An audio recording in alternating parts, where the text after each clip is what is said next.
नमस्कार। मैं सर्वप्रथम वीर तेजानव सर्जन संस्था के संस्थापक श्रीमान वीरेंद्र जी बूढ़िया सर को मैं हृदय से धन्यवाद देती हूँ, जिन्होंने इस विशाल भाषण प्रतियोगिता का आयोजन करवाया। आपकी मेहनत और समर्पण की वजह से ही ये प्रतियोगिता इतनी सफल हुई है। आपके इस प्रयास ने न केवल हमारे जिले के छात्रों को अपनी प्रतिभा दिखाने का मौका मिला, बल्कि ये हमारे समाज के लिए एक महत्वपूर्ण स्रोत बन गया है।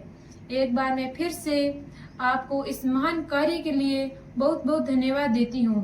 मैं गीता, विद्यार्थी, राजकीय उच्च माध्यमिक विद्यालय पाबूबेरा धुरीना से आज आप सभी के समक्ष बेटा बचाओ अभियान जैसे महत्वपूर्ण विषय पर अपने विचार प्रस्तुत करने जा रही हूँ। बेटियां नसीब से तो बेटे दुआओं के बाद आते हैं। बेटियां नसीब से तो बेटे दुआओं के बाद आते हैं। अजी हम लड़के हैं जनाब, हम कुछ जिम्मेदारियों के साथ आते हैं। अजी हम लड़के हैं जनाब, हम कुछ जिम्मेदारियों के साथ आते हैं।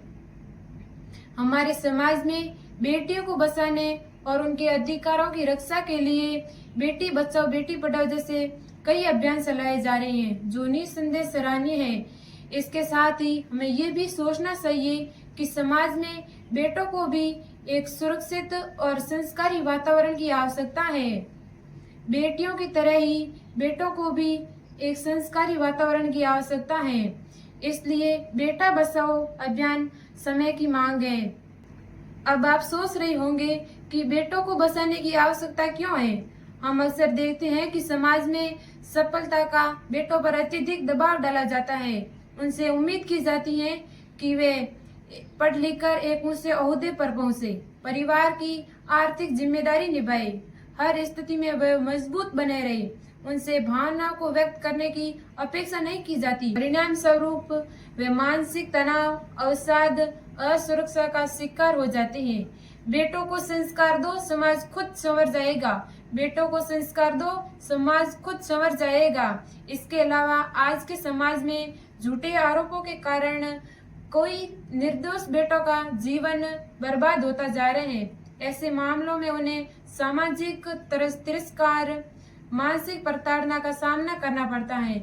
ये स्थिति हमें सोचने पर मजबूर करती है कि बेटों को भी उनके मानसिक स्वास्थ्य पर ध्यान देना अत्यंत आवश्यक है। अब प्रश्न उठता है कि बेटा बचाओ अभियान को सफल कैसे बनाए। सबसे पहले हमें बेटों पर अनावश्यक सामाजिक दबाव डालने से बचना होगा। उन्हें भी अपनी भावना व्यक्त करने का अधिकार मिलना चाहिए। मानसिक स्वास्थ्य पर ध्यान देना अत्यंत आवश्यक है। बेटों को ये विश्वास दिलाना होगा कि वह खुलकर अपनी बातें साझा करें। समाज को ये समझना होगा कि हर बेटा अपराधी नहीं होता।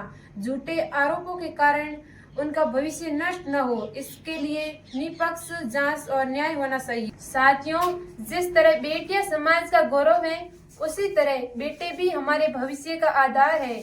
समाज में बेटा और बेटी के बीच में कोई भेदभाव नहीं होना चाहिए।